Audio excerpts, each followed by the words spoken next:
Tonight, a special edition of BrianLehrer.tv, the second of our three First Principles debates, sponsored by the objectivist Ayn Rand Institute, the liberal think tank Demos, and WNYC's politics website, itsafreecountry.org. First Principles means these debates are not so much about the issues per se as the core values, principles that underlie them. Tonight's topic, freedom. For whom and from what? This debate, which I moderated, took place at the Lehrer Center at NYU on April 7th here in New York. We've edited the full debate down to 1 hour. Good evening, everybody. I'm Brian Lehrer, host of the Brian Lehrer Show on WNYC. And on behalf of Demos and the Ayn Rand Institute and WNYC's politics website, itsafreecountry.org, I want to welcome you all here tonight and thank you so much for coming. There are many other things that you could be doing with your time on a nice evening than coming out and debating policy and freedom and the meaning of everything. So we really, really appreciate the seriousness of this group. Let me immediately introduce our debaters tonight. Closer to me is Benjamin Barber, the internationally renowned political theorist, a distinguished senior fellow at Demos and president of CivWorld at Demos, the international NGO that sponsors Interdependence Day and the Paradigm Project. He consults regularly with political and civic leaders in the United States and around the world, and for 5 years served as an informal consultant to President Bill Clinton. Please welcome Benjamin Barber.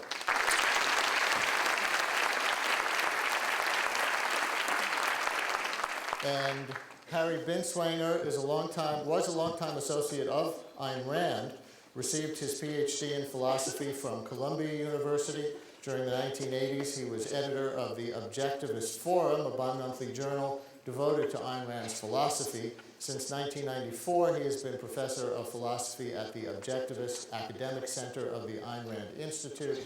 He taught for about 8 years at Hunter College, and you can see fuller bios of both of our guests in your program if you want. Please welcome Harry Binswanger.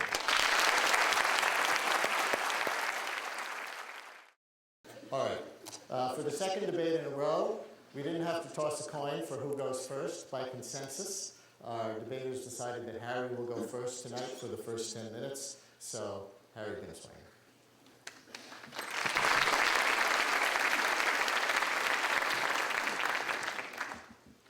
I want to begin by doing something unusual. I want to define my terms. Freedom is the absence of physical force. Freedom is the absence of physical force. But why do I say that? Definitions don't float down from the sky. They're not on trees waiting to be plucked. Why do I say that freedom is the absence of force? Well, following Ayn Rand's principle methodology, let's ask what facts of reality give rise to the need for such a concept as freedom. The basic fact, in short, which I'm going to expand upon, is that force is anti-mind. And the anti-mind is the anti-life. For the mind is man's basic tool of survival. Man is not an instinctual being, he is a thinking being. Physical force substitutes a club or a gun for the thought and understanding of individuals. The forcer doesn't try to make you understand.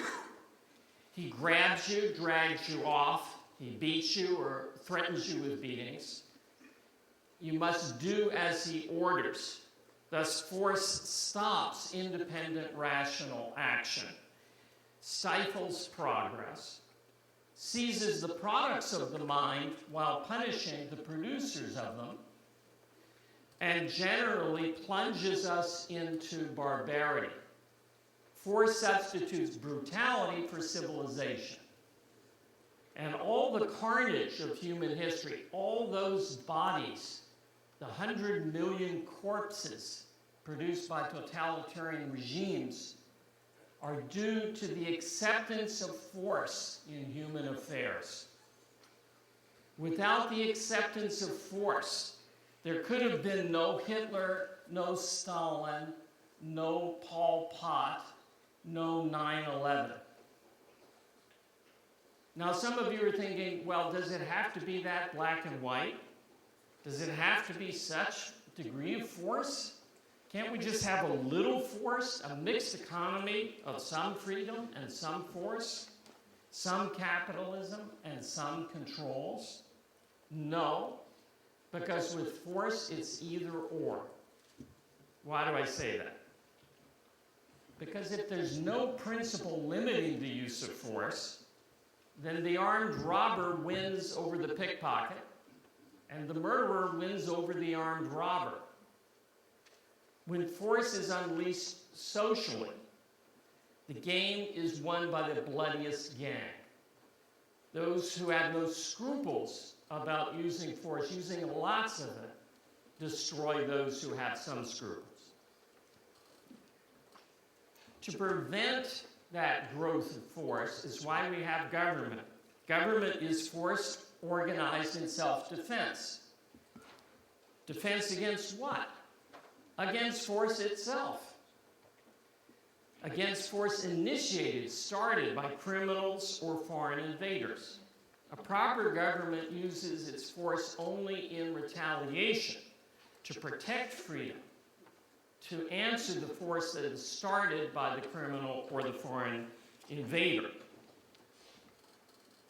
You have to realize, and people don't seem to realize it today, that government is force. Government is a gun. Only a government can pass laws. Laws are rules backed up by physical force, backed up by the police, backed up by fines, imprisonments, ultimately by death. Only a government can issue orders to you, orders you must obey under penalty of jail or execution. Laws are not requests, they're not suggestion. Laws are orders backed up by the police. Government is the agency with the monopoly, the legal monopoly on the use of physical force. Other organizations within society have rules, such as fraternal organizations, unions, chowder and marching societies, corporations. All kinds of cooperative voluntary associations have rules. What happens if you break those rules? Well, you can be expelled from the organization. You can't be put in jail. You can't be fined unless you've signed a contract saying that you will pay a certain amount if you break a rule, in which case you agree to do that. It's by your consent, it's not by force. But basically, the alternative that any other institution in society offers you is deal with us or go your own way. They are not what a government is, which is an agency wielding force, the police, the military. So there's a basic alternative in how men deal with each other, either by reason and persuasion or by force. You can deal with other people and government can deal with you in either a mind-respecting way or a mind-thwarting way. Pro-reason or anti-reason. By giving arguments to convince you or by wielding a gun. I think this is self-evident. The difference between a fist and a statement, an argument, an attempt to persuade an offer, that difference is self-evident. Now, on that very point, in our pre-debate debate, Brian Lehrer raised the famous statement, make him an offer he can't refuse. And I want to take off on that to answer the main argument that anti-capitalists have against what I'm saying. Their argument is, there is economic force. I'm going to argue there is only physical force. What about the offer he can't refuse? Well, that's grim irony because there was no offer. There was the head of a racehorse placed in bed of the poor victim who wouldn't cooperate voluntarily with what the Godfather wanted. So this was not an offer, and this was something he couldn't refuse because he saw that he could be killed next. Already his property had been destroyed, the crucial value that he loved had been slaughtered before him. This was force. An offer you can refuse would have been if he had been offered more money, 10 times more money. That's what is conventionally meant by an offer you can't refuse. You can refuse it, but you'd be stupid to. An offer you can't refuse because it's not really an offer is physical force. It's a gun, it's a club, it's jails. An offer you can refuse is something too good to pass up, something you really want. 2 minutes. Good. It's physical force, not propaganda or advertising or fallacious arguments or cultural role models that deprives you of the freedom to use your own mind, to judge for yourself and act on what you decide. Force makes your mind irrelevant. You are not brought to understand that a course of action is right for you. You are grabbed and dragged into it. Or you are threatened with physical injury if you don't do as you are ordered. Orders or understanding. That's another way of saying threats or rationality. For reason to function, to bring us more of the magnificent achievements we see around us, and everything we have, the microphone I'm talking to you on, the clothes we're wearing, or the product of the mind, of science, technology, entrepreneurship. For more of these to be produced, thinkers have to be free from physical force. Politically, this means laissez-faire capitalism, with the complete separation of state and economics, as Ayn Rand liked to say, for the same reason and to the same absolute degree as the separation of church and state. How that works out, how freedom works under capitalism, we'll get into in the rest of the debate. Thank you. Thank you.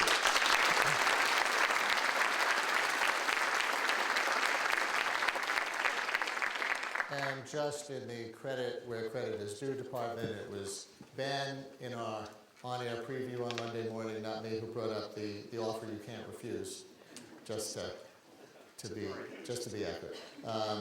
And Ben Barber, you have the floor, 10 minutes. Thank you very much. Thank you to Demos, and thank you, Brian, particularly for making this whole series possible. It's, I think, a marvelous opportunity for all of us, you and us, to think about these important issues in a somewhat more deeper way than we normally do on television and radio. I've been studying freedom for 40 years, so I was rather glad to have an opportunity to talk about it. But it was a little odd for me because although I've studied Aristotle and Augustine and Hobbes, Locke, Mill, Tocqueville, Dewey, and even nowadays people like Milton Friedman and Friedrich Hayek and Rawls and Nozick, it would never occur to me to look at Ayn Rand to talk about freedom. In fact, I must have bad taste because as a young man, I actually read the novels and loved them. And they got very bad reviews, as you know. But I read the philosophy and didn't take it very seriously. So to take it seriously was an interesting challenge for me, and that's what I'm trying to do here. One of my problems is I don't think Ayn Rand is very interested in freedom. And I'm not sure my colleague is either. The name of the institute under which they work is the Objectivist Institute, not the Freedom Institute or the Liberty Institute or the Individual Rights Institute. There are other places that have that name. This is the Objectivist Institute, and to try to do honor to what I think Ayn Rand does care about, and perhaps what Mr. Binswanger also cares about, I want to talk about three of the underlying issues that I think are deeply important to Rand and to Binswanger, as far as I've been able to read him, and perhaps to some of the people who have associated themselves as disciples or followers with Ayn Rand herself. Those three principles are first, radical individualism, or what I think is better described as heroic individualism, associated with a kind of virtuous egoism, a virtuous selfishness. That's not my term, it's theirs, and they don't mind the term, so I will simply use it. And in putting forward the principles of radical or heroic individualism, they oppose what they call collectivism and altruism. Second principle is capitalism and the market economy. Here's where freedom comes into it somewhat. But here they're really talking much more about capitalism, capitalist man, what the philosophers call a homo economicus, the economic man who's principally motivated by the need for productivity, for entrepreneurship, for making things, for making money. And here their adversary is government in the state, in a certain understanding you've already heard a little bit about. And the third, and the one we've talked about least in this series, and I hope we can talk about it a little this evening, is reason and objectivism, which is what Rand talked a lot about, what the Institute is named for. And here, I think Harry got there a little bit when he said it's the mind against physical force, but it's a particular version of the mind's view of the world, thus objectivism, a view that is adversarial to subjectivism, to irrationalism, and hence to religion and certain philosophers of whom, and I'll say a little bit about that, Immanuel Kant turns out, for me in a weird, peculiar way, to be the worst of all the philosophers and worst of all the adversaries. This agenda, if you look at those three things, radical, heroic individualism, capitalism, and reason plus objectivism, is not really a political or partisan agenda at all. It's not a left-right agenda or a liberal-conservative agenda. And in fact, it's true that Rand was equally hostile. I think many people associated with the Institute today are equally hostile to the left and to the right, to conservatives as well as to liberals, to Tea Party members with their simplistic religion, as well as to leftists who Binswanger has said in one of his writings are people who, from whom evil oozes from every pore, hatred oozes from every pore. Those are, I think, the targets. Let me say a word then about each of these, because in fact, Ayn Rand is not somebody who brings to mind John Stuart Mill or Locke or Jefferson or Martin Luther King, the people we might associate with freedom, but rather she's a very strange and interesting combination of the Enlightenment, of wild capitalism, and of heroic egoism, of Voltaire, of Gordon Gekko, of Wall Street fame, and of Friedrich Nietzsche. And the Nietzschean element I particularly want to talk about because for obvious reasons in this democratic land of ours, it's one that Rand talked about quite a lot, but people who have followed her talk about a lot less. But I think we need to talk about it to understand what exactly Rand had in mind and some of the people who are associated with her have in mind when they talk about freedom. So let me just quickly comment on these three aspects and hope we can follow up in the discussion. First, on radical individualism, heroic egoism. Most of you, and certainly half the audience who come with a interest in Rand, know Howard Roark and know John Galt and Atlas Shrugged. The famous speech I'll cite here of Howard Roark: "I come here to say I do not recognize anyone's right to 1 minute of my life, nor to any part of my energy, nor to any achievement of mine, no matter who makes the claim, how large their numbers, or how great their need. I wish to come here to say I am a man who does not exist for others."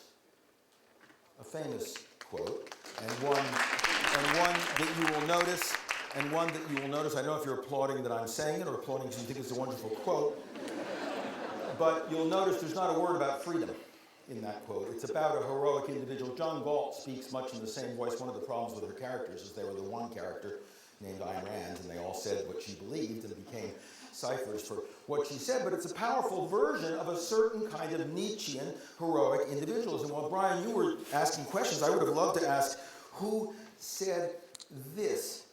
One should not go to church if one wants to breathe free. Because a lot of people say, well, was that Ayn Rand? Or how about the feelings of devotion, self-sacrifice for one's neighbor, the whole morality of self-denial must be questioned mercilessly. That, I think, could be Harry Binswanger when I read what he's written. Or this, 3 false little words, for thy neighbor. For thy neighbor is only the virtue of the little people. They had neither the right nor the strength of egoism. And then finally, and now I think you'll know who I'm talking about, since it isn't Ayn Rand, although it might be. I have the Übermensch, the overman at heart. That is my first and only concern. Not man, not the neighbor, not the poorest, not the ailing, but the overman. That's Howard Roark. That's John Gall. This is a philosophy of radical individualism, not about the equal liberty that we all share as human beings, but about the special privilege of those who are strong. And you notice she chose as her characters in those novels powerful, powerful figures. Admirable figures, capitalists and architects, people who stand for the ability to do. The one I was quoting, of course, was Friedrich Nietzsche, first from Zarathustra and then from Beyond Good and Evil. But if you want to go and find a lot of Ayn Rand in the 19th century, go read Friedrich Nietzsche, and I think you'll see what it was that she was about. And once you read that, then of course we have to just, you can't really argue with that. You can only say, well, there are other ways of looking at the world. Ben, 2 minutes. Here's one.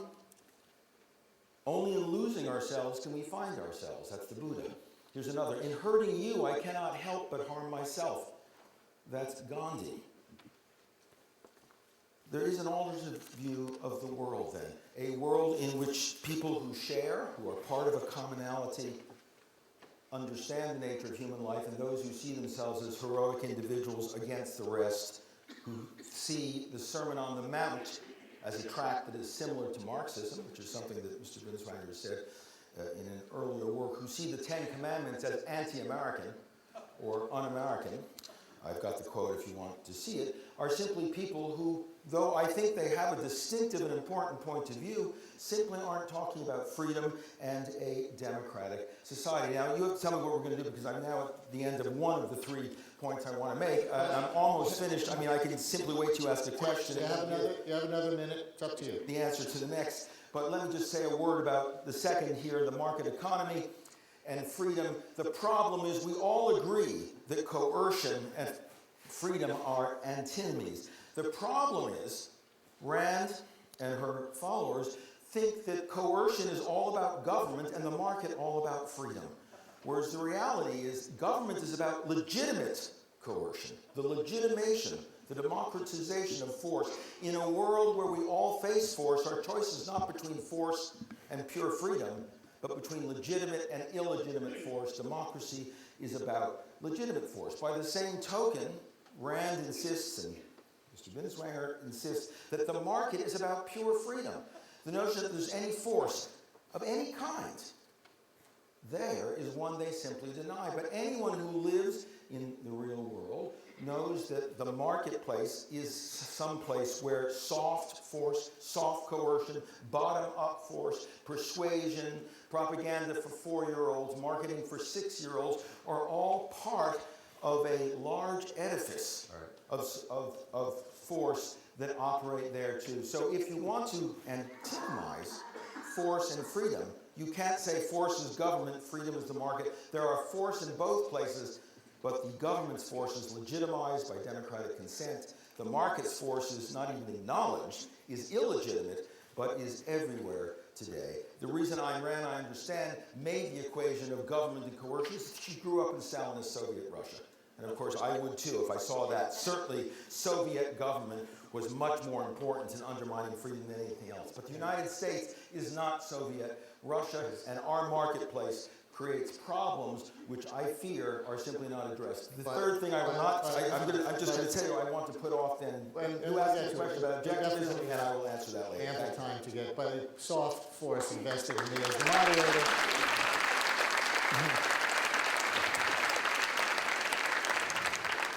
So, Harry, is freedom only to be found, in your opinion, in the autonomy of the individual, never rooted in some community or notion of community? What does that mean?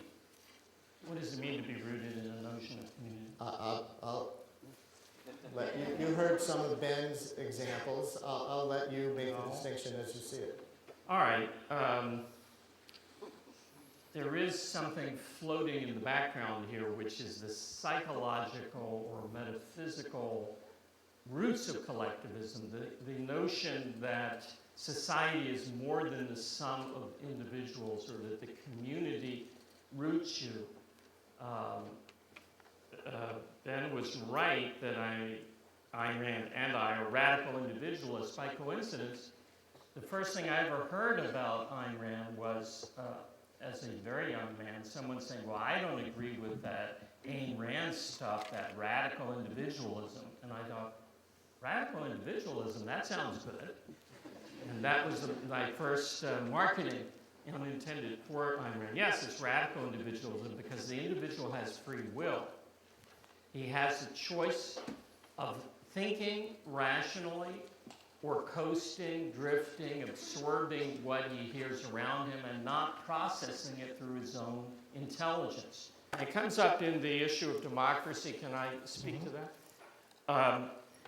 Democracy, as used by most people today, is a package deal of voting systems in which the individual is at the mercy of the majority, and a system of constitutionally limited powers such as the United States Republic, which is not a democracy.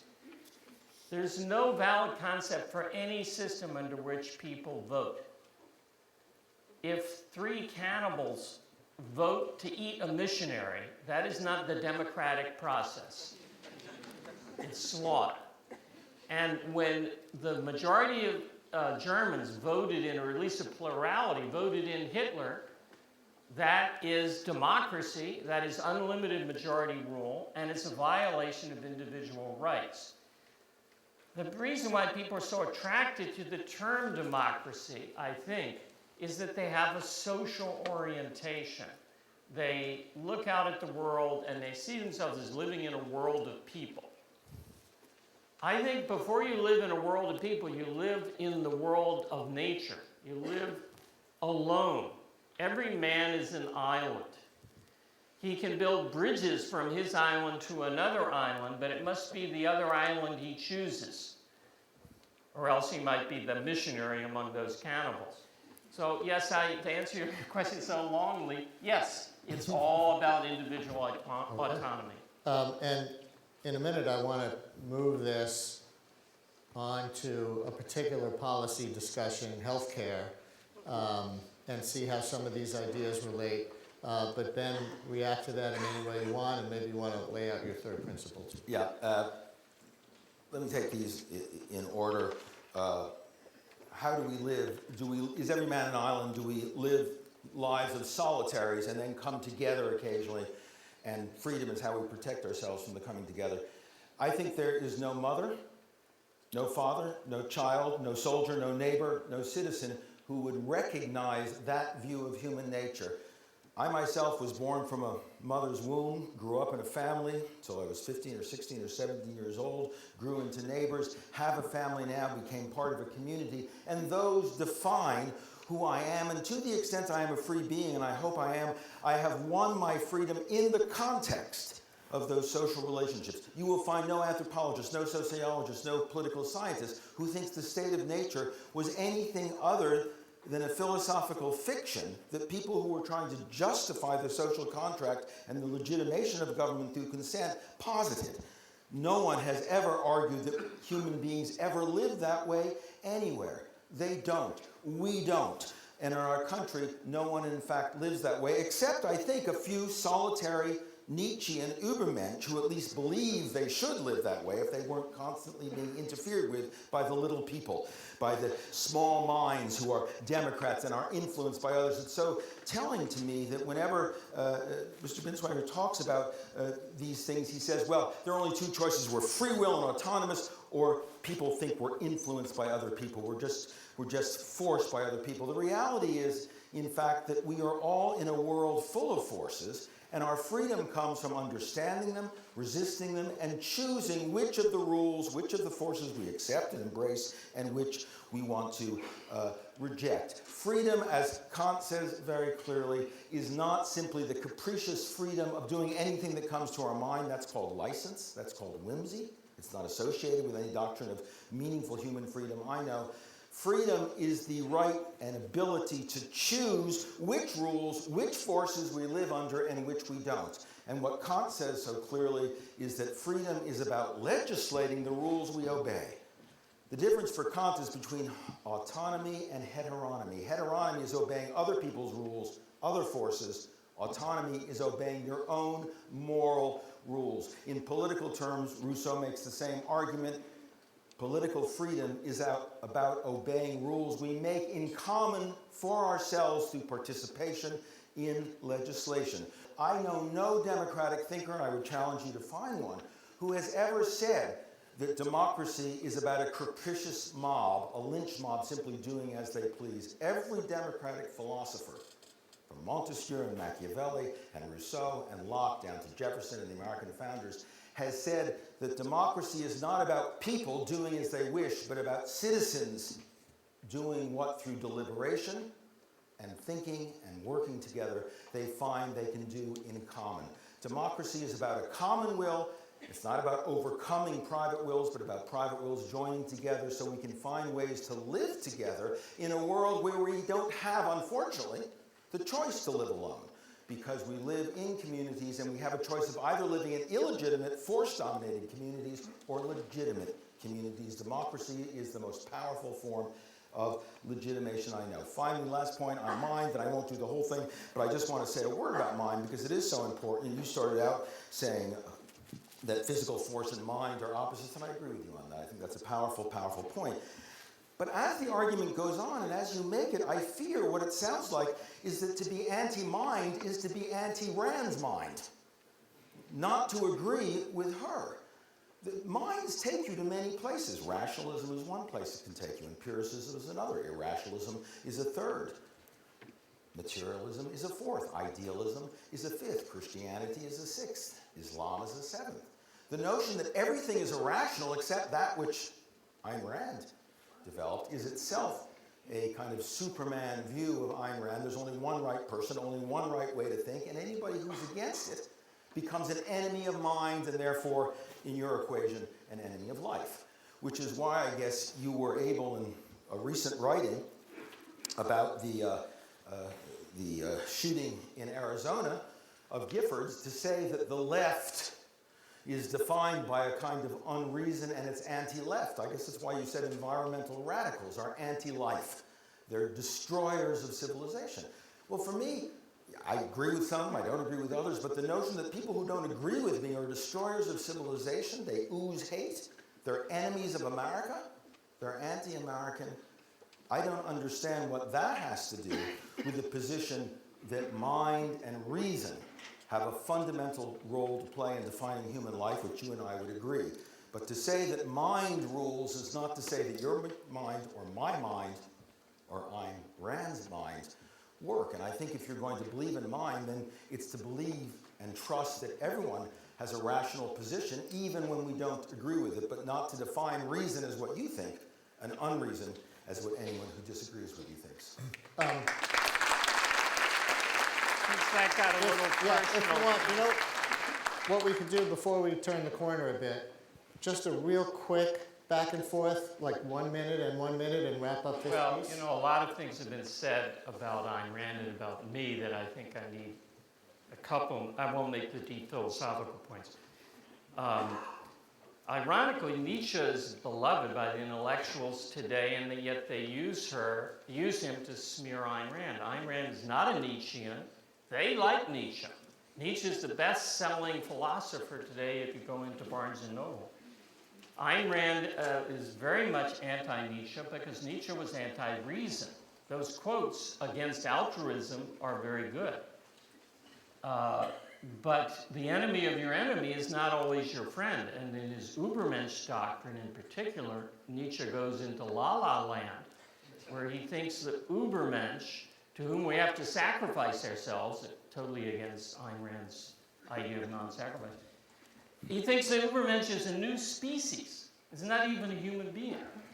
He ended up insane, and this was a transition to it, in my opinion. So we totally dissociate ourselves from it. Yes, I do think what I call the angry left oozes hatred. Think Michael Moore. think all those people who yell, "Bush lied, people died," they're angry. Hatred is oozing out from them. I'm not saying that everybody votes for the Democratic Party is of that stripe. And the final personal thing on whether you have the right to disagree with Ayn Rand, this confuses epistemological and moral judgment with political rights. You have the right to be irrational. The fact that I might think a certain argument is irrational doesn't mean I get to take out a gun and make a person stop saying it or give me his wealth. So it's certainly, I agree with a lot of things. Darwin, Newton, Ayn Rand. I agree with a lot of systems of ideas that I think have been logically proved. But I recognize the absolute right of people who disagree with those viewpoints to disagree as long as they don't use force against me. I won't use force against them. That's the whole story. It is important that somebody who debates, I'm a leftist. The left not only endorses government violence, the left, not some part of the left not only endorses government violence, it admires, relishes, and fantasizes about violence. The left oozes hatred from every pore, hatred for everything living. I'm sorry, that doesn't describe me. I'm on the left. All right, very briefly, Harry, that's not an overarching, way overgeneralized statement? It's a generalization, doesn't apply to every single leftist, no. But why are we debating my views of the psychology of the left when the topic is freedom? The spirit of freedom is open debate, and calling people enemies and anti-American and calling academics the American Taliban is not, I think, in the spirit of freedom. And, the spirit of freedom. Hang on. The So now, spirit of freedom I think is the it's spirit of allowing legitimate in a discussion. debate to put the individuals who are participating in some context. But let's tie that one up with a bow for the moment. I think you both made your points on that. To kind of back into the relationship of freedom and the healthcare debate, and really it does kind of segue out of what you were just talking about right and left. Ben, why do you think, or it seems to me anyway, that it's the Tea Party and others on the right who use the word freedom and think about the notion of freedom more these days in relation to the big issues of spending and healthcare and government coercion that our nation is debating right now? Freedom from the economic coercion that Harry was talking about, separation of government and economy with respect to the individual mandate is top of mind. So is there less saliency on the left these days of the notion of freedom in our public policy? And how would you relate that to healthcare? far from it. 1 out of 5 children live under the poverty line. I don't think they chose to live there. They just say, should I live above the poverty line or below it? I know what, I'm going to live below the poverty line. That's not how poverty works. That's not how ignorance works. And that's why Roosevelt did associate freedom with a freedom from fear, a freedom from ignorance. That's why we live in a country whose government is not just here to protect the rights of individuals, but also to protect those who cannot take care of themselves and are endangered in the private sector by those who can. You know, it's not just the sword. You talk about physical violence with which people can cut other people. There is also the force of the pen. And we live in a country with the force of the pen through fraud, through advertising, through marketing, through the writing of contracts that ordinary people can't read and force them to lose their home. And there are about 4 million people in danger of losing their homes. I don't think they volunteered to lose their home, and I don't think when they signed contracts with banks that did indeed require that a year later their mortgages would be doubled, I don't think they did that knowingly and voluntarily. And I think there was an element of coercion, persuasion, force. You name what you want to. No one put a gun to their head and made them sign the contract, that's for sure. But it's very convenient for those who know how to defraud people with the pen to say that the gun is the only danger to our freedom.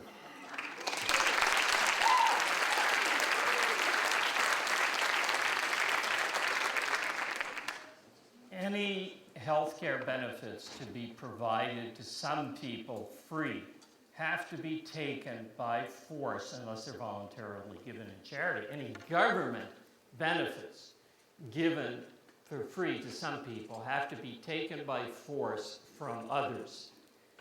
Now, the real issue going on here, and therefore deprive them of their freedom, enslaving them to the needs of others. And that's the real issue that's going on here. Egoism versus altruism. Do you own your own life, or do you have to labor to serve those who are in need? There's no argument that's ever been given in the history of philosophy, and I'm quite familiar with the history of philosophy, to support the idea that one person has to live to serve the needs of the rest of the people, or of any one person. There's no justification even for calling a sacrifice a value. It's rather the destruction of a value. Not only are we each alone autonomous entities, as Brian asked, but we have no obligations to others except those that we choose to undertake, which are really only obligations to ourselves. You're born, you live, you die, then it's over. Do you want to get something out of your life? Do you want to achieve something? Do you want to be happy? Or do you intend to be a servant of needs of others who are then servants to needs of others who are servants to needs of others in a pointless circle? There's no justification for robbing some people to give to others, and that's why I oppose healthcare government supplied free benefits.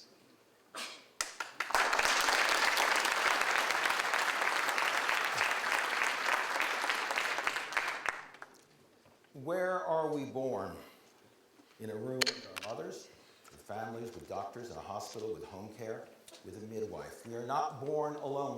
We don't pop onto desert islands and then suddenly become full grown and decide what kind of business we want to go into.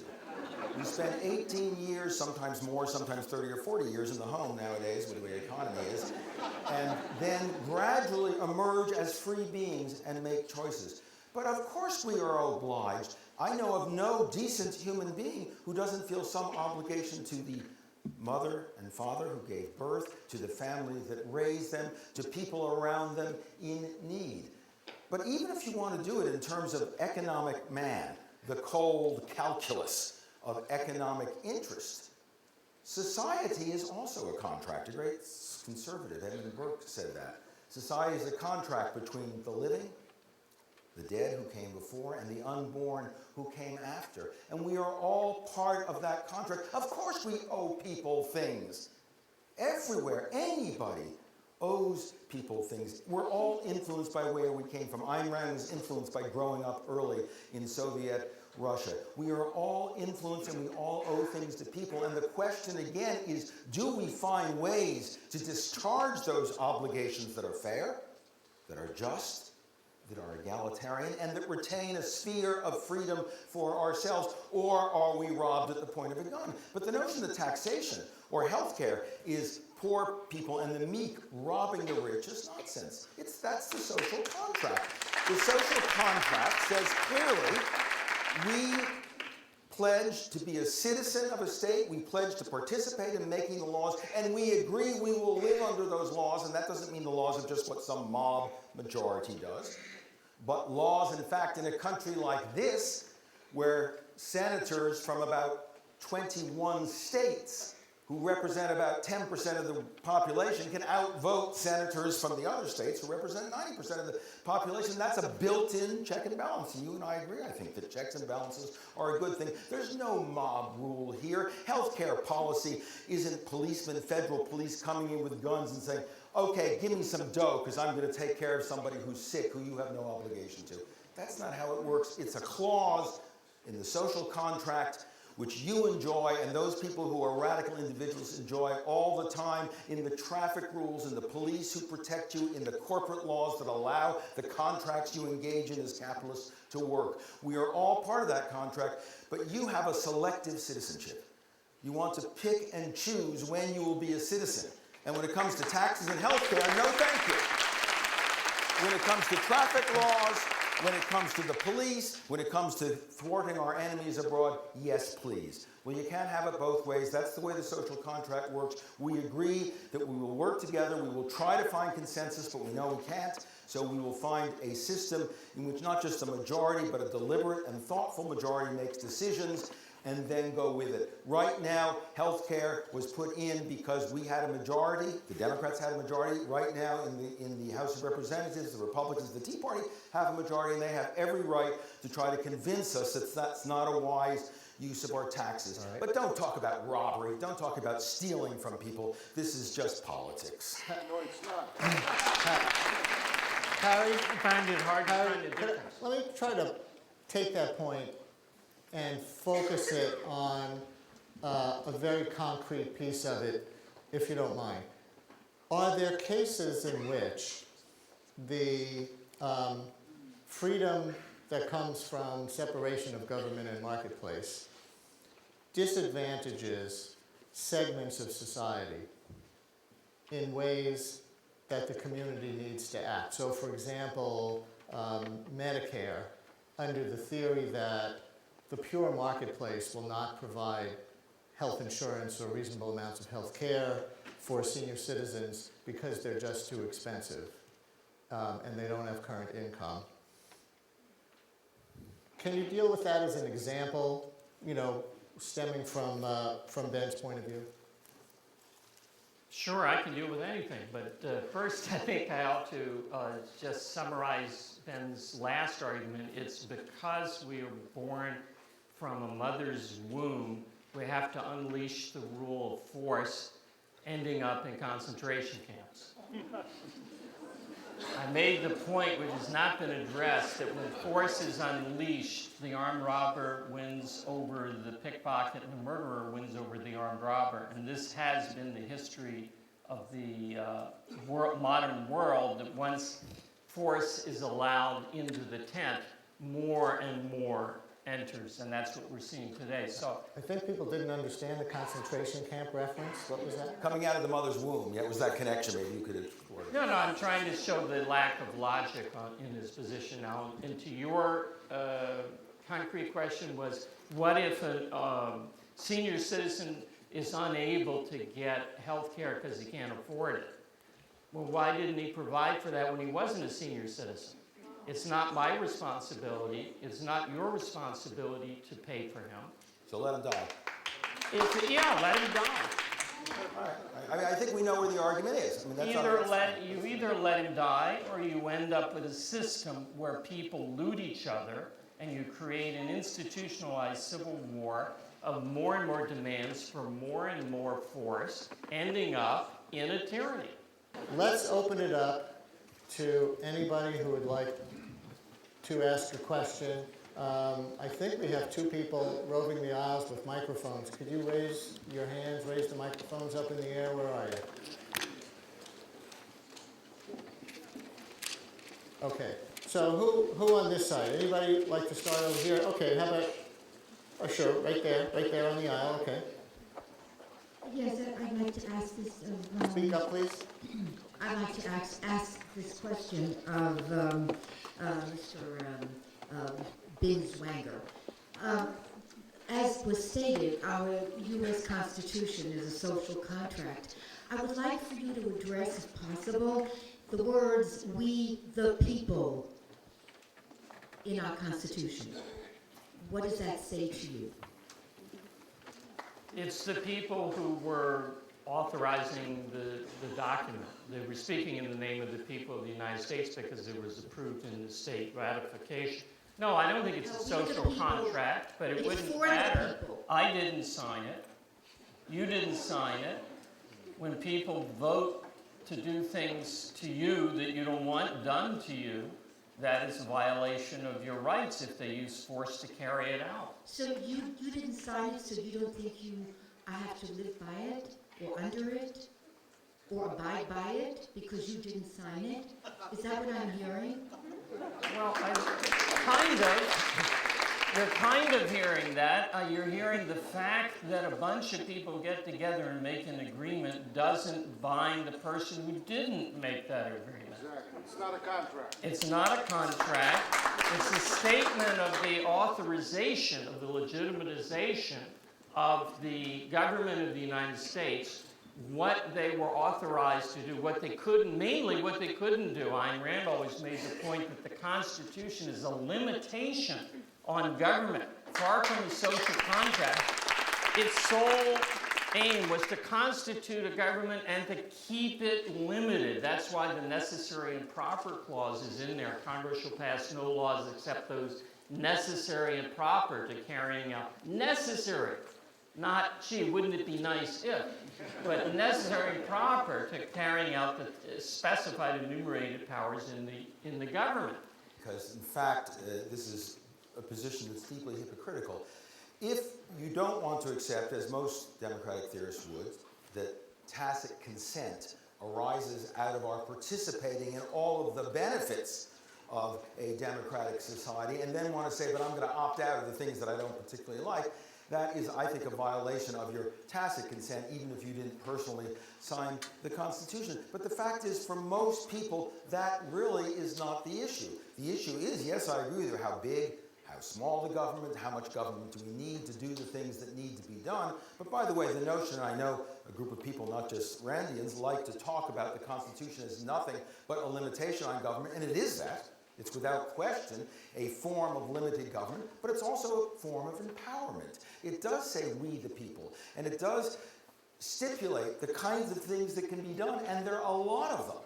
And that does allow, because in fact, the reason we had this social contract and put aside the social contract earlier that obtained from 1776 on that weak confederation is because there wasn't enough power, because the government couldn't do enough, and we contracted into a society that would do more. But again, if you really want to opt out, then get rid of your passport, never call the police, don't go to any public hospital, don't ask for anything, opt out that way, and that's fine. Then I would respect that position. And then I'd be put in jail. I have a question for Benjamin Barber. You said that the government needs to, or should defend the individual, or shouldn't actually defend the individual rights of people whose rights don't need defending. You specified industrialists, capitalists, and that it should defend the individual rights of people whose rights, as you said, need defending. How does this not contradict individual rights as applying to every individual? It would if that's what I had said. But that's not what I said. What I said is that those who are strong and powerful don't need the protection. They deserve the protection. They have rights, and their rights should be protected. But they actually don't need a state. They do very well in the jungle. They do very well in a war of all against all, which is how Hobbes described the social contract, the world before the social contract. So what I said simply was that the strong don't particularly need to have their rights protected. They do it themselves very well, which is why they tend to opt out selectively of their citizenship, because they can take care of themselves, they can hire their own police in the gated communities, they can send their kids to private schools. So why am I going to pay taxes for all those other folks? So it is a kind of selective thing, but you're quite right to say every citizen, rich or poor, strong or weak, deserves the equal protection of the law. Yes. I have to respond to that.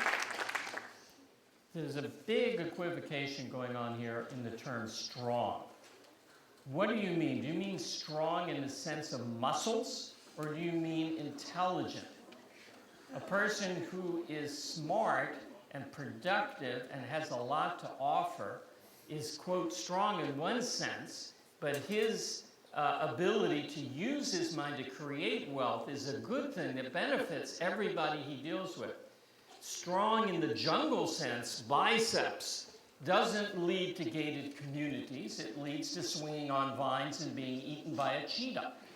So strength is, you've got to talk, are you talking about the mind, strength of character, strength of mind, or are you talking about strength of clubs and muscles? See, actually, you're wrong about the jungle. It wasn't the dinosaurs or the cheetahs who won. The dinosaurs disappeared. The cheetahs are still out there struggling to survive. It was human beings who won, using their strength of mind in place of a lack of strength of body. But that means the same inequality. The inequality of the jungle, where a strong and fast animal eats a slow and weak one, is replicated in your jungle society by the swift, smart guy who can outsmart, outfraud, and do better than the guy who's not so bright and doesn't quite understand and can't read the fine print that lawyers that you can afford have written. That is another law of the jungle. Is that how Bill Gates? The same principle exactly. Is that how Bill Gates, Warren Buffett, Steve Jobs, John Mackey, and John Allison, who will be here, I think, in the next debate, got their wealth by making up fine print that little old ladies couldn't read and then selling them contracts? It's not how they got their wealth, They but got it's how their they wealth. kept it. Wait, Bill let me Gates speak. kept his wealth Let me exactly speak. through pushing the opposition out and making it impossible. This is my It's called time. bundling. This is my time. They got rich by making things that people wanted to buy. The mind creates value. Software, iPhones, financial arrangements that increase profit and production, these are positive things. That's what strength of mind brings. It doesn't bring victimization. It brings benefits. It brings wealth for everybody. I mean, how many of us have iPhones in our pockets? This is due to Steve Jobs' strength of mind. And Wozniak, originally, I guess. No, the iPhone would just be Steve Jobs. So you're not hitting somebody over the head when you create an iPhone. You're giving them a value. That's the fundamental difference between economic power and political power. A last word on that? Just a quick word. Again, same principle, it's both. You can use muscles to build a home, to build a bridge, to build a dam, to hold back the water, or you can use muscles to kill another man. You can use your mind to invent and be entrepreneurial and creative and add to the productivity, and you can use your mind to defraud, to propagandize, and to exploit people who are less smart than you are. It happens both ways, and it doesn't mean that I'm saying that the mind is only an instrument of exploitation any more than our muscles are only an instrument of domination. But they can be. And we band together into societies to assure that people will not bully us, either with their muscles and guns or their pens and their minds. And that's what